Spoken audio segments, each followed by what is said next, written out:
जाएगा आसनसोल के बाहुबली रोहित नोनिया का साम्राज्य। दशकों राजनीति को नचाया अपनी उंगलियों पर, करोड़ों अरबों की अर्जित की कमाई जिसकी बिना इजाजत के इलाके में खड़कता नहीं था एक भी पत्ता, चलता नहीं था कोई व्यवसाय। वो अपने बेटों के साथ भाग गया इलाका छोड़कर। ईसीएल की जमीन पर बनाया था पेट्रोल पंप और ऑफिस भी। मिल गया अल्टीमेटम 7 दिनों में तोड़ने का। क्यों हुआ ऐसा? क्योंकि बदल गई है सत्ता और बिठा नहीं पाए समीकरण। दबंगई पड़ गई भारी। तो आज होगी चर्चा आसनसोल के इसी साम्राज्य की कहानी की, जो बनी है अपराध राजनीति सत्ता के बेहतर समन्वय से।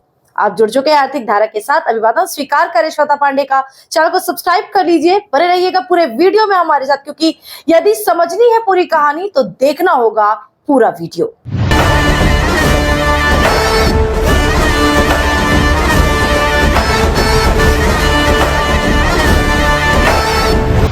धेमोमेन कोलियरी से दबंगई की हुई शुरुआत रोहित नोनिया की। ईसीएल का कर्मचारी, खास समुदाय का एक चटिया समर्थन, एक इशारे पर कुछ भी करने को तैयार, मरने मारने तक का समर्पण। कोलियरी में बढ़ता गया प्रभाव। वह मोर्चा के जमाने में जरूरी थी राजनीतिक शक्ति, तो बेहतर संबंध विकसित हो गया। सीपीएम के प्रभावशाली नेता दिलीप सरकार से बन गए खास करीबी। भव्य दुर्गा पूजा होती है कोलियरी परिसर में, चंदा राशि आती है श्रमिकों से, लेकिन प्रभामंडल होता है रोहित और उसकी टीम का। 2011 में बदली राज्य की सत्ता। बंटपुर के बाहुबली रामलखन यादव की हो गई हत्या। प्रभाव बढ़ाने का मिल गया मौका रोहित को और बदला राजनीतिक शामियाना। शामिल हो गए सीपीआई में, दबंगई के आधार पर बन गए पार्षद। कुल्टी नगर पालिका का विलय हुआ आसनसोल नगर निगम में। तब तक स्थानीय तृणमूल नेता उज्जवल चटर्जी के हो चुके थे बेहद करीबी।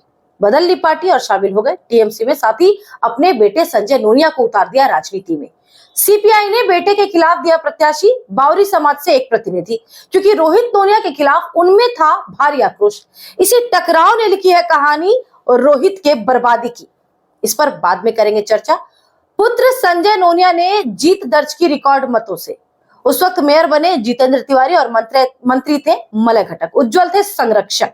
साम्राज्य चढ़ा परवान पर और रेलवे ने विकसित की बराचक रेलवे साइडिंग, तो ट्रांसपोर्टिंग पर भी हो गया कब्जा। पूरे जिले में बजने लगा डंका। साल 2022 के चुनाव में भी पार्षद बने संजय। खूब जोर लगाया बोरो चेयरमैन पद के लिए, लेकिन नहीं मिली सफलता। कुल्टी से इंद्रानी मिश्रा बन गई एमएमआईसी। टकराव हो गया रोहित से। अब इंद्रानी करीबी थी मलय घटक की और रोहित करीबी थे उज्जवल के। कुछ दिनों के संघर्ष के बाद दोनों पक्षों में बन गई सहमति। बढ़ता गया प्रभाव, विस्तार पाता गया व्यवसाय और जीटी रोड के किनारे रेलवे साइडिंग से सटे हुए विवादास्पद जमीन पर खुल गया उनकी कंपनी का कार्यालय। बगल की जमीन पर उनका पेट्रोल पंप भी। सब कुछ चल रहा था मजे में। धेमोमेन कोलियरी के करीब ही बनाया है भव्य आवास, व्हाइट हाउस की तर्ज पर, दूध का श्वेत। उनके करीबी सलाहकार ने दी थी सलाह कि दुनिया में सबसे शक्तिशाली भवन है अमेरिका का व्हाइट हाउस।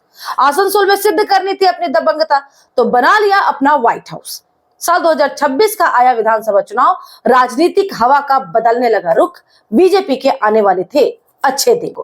रोहित के थे 3 बेटे। संजय थे तृणमूल में, बलवीर और राहुल कर रहे थे रोहित का सहयोग। बलवीर को बीजेपी में सक्रिय करने की बनी योजना, तो उसने बढ़ा दी अपनी एक्टिविटी, लेकिन रेस नहीं हो सके। इधर बीजेपी ने वार्ड में सक्रिय कर दिया बिरजू यादव को, जो पेशे से डेकोरेटर है। 2014 से ही उनका पूरा परिवार पार्टी का है समर्थक। पहले था आतंक का राज। चुनाव में क्षेत्र में उतरी पारामिलिट्री फोर्स, पुलिस पर बढ़ा दबाव, तो खुलकर आ गया बिरजू मैदान राजनीति में। बावरी समाज ने खुलकर किया समर्थन। रोहित से आतंकित जनता ने किया टीएमसी के खिलाफ मतदान। 4 मई को जब निकला चुनाव परिणाम, तो चली गई सत्ता टीएमसी की, रोहित नोनिया की।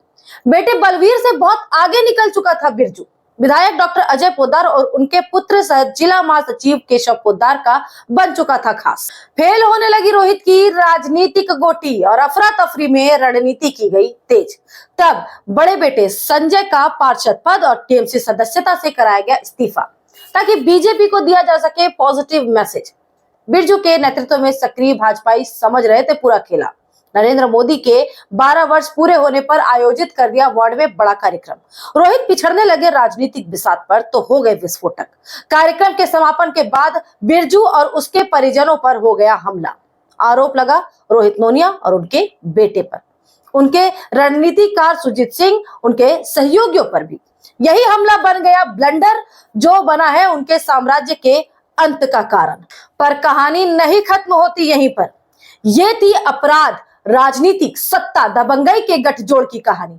अगले वीडियो में करेंगे चर्चा उस घटनाक्रम की जो बना रोहित नोनिया के साम्राज्य के ध्वस्त होने का कारण। देखेंगे उन संभावनाओं को भी जिसमें बीजेपी सरकार और मंत्री डॉक्टर अजय पोद्दार के फैसले होंगे निर्णायक।